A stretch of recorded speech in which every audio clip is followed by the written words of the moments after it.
आप सबको मेरी राम राम। पिछली कहानी में आपको मैंने सुनाया कि राम लक्ष्मण को देखकर विभीषण उन्हें देखते ही रह गए। अब आगे उनका रूप देखकर विभीषण की आंखों में प्रेम के आंसू भर आए।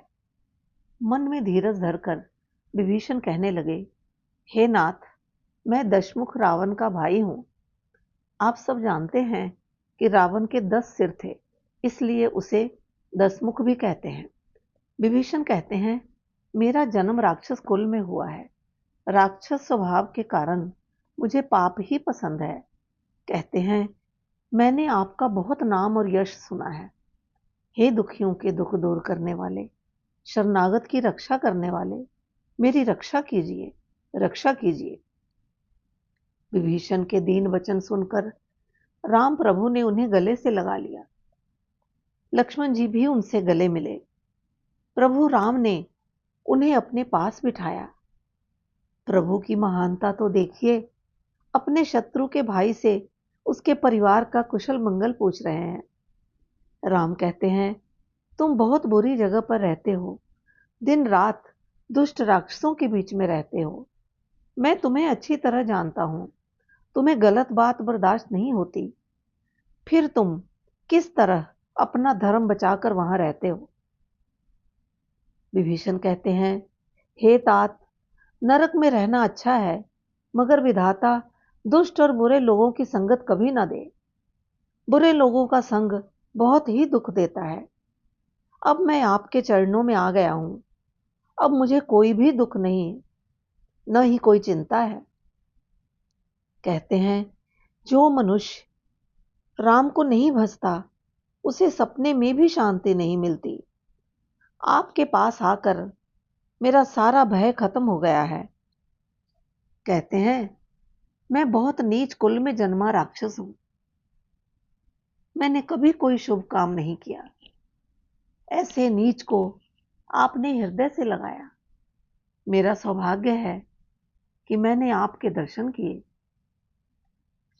विभीषण की बातें सुनकर राम कहते हैं, हे सखा, अब तुम मेरा स्वभाव सुनो। यदि कोई मनुष्य जड़ चेतन जगत का द्रोही भयभीत होकर मेरी शरण में आता है, तो मैं उसे सारे बंधनों से मुक्त कर देता हूं, निर्भय कर देता हूं। जो मनुष्य भगवान के उपासक हैं, ब्राह्मणों से प्रेम करते हैं, वो मुझे प्राणों के समान प्रिय हैं। राम कहते हैं, हे लंकापति, राक्षस होते हुए भी तुम्हारे अंदर सारे गुण हैं, इसलिए तुम मुझे बहुत प्रिय हो। श्री राम के वचन सुनकर सब वानर उनकी जय जयकार करने लगे। विभीषण कहते हैं, हे जगत के स्वामी, हे शरणागत की रक्षा करने वाले, मेरे मन में कुछ वासना थी, पर आपके दर्शन से वह भी समाप्त हो गई। आप अपनी पवित्र भक्ति मुझे दीजिए। भगवान ने कहा, एवमस्तु, ऐसा ही हो।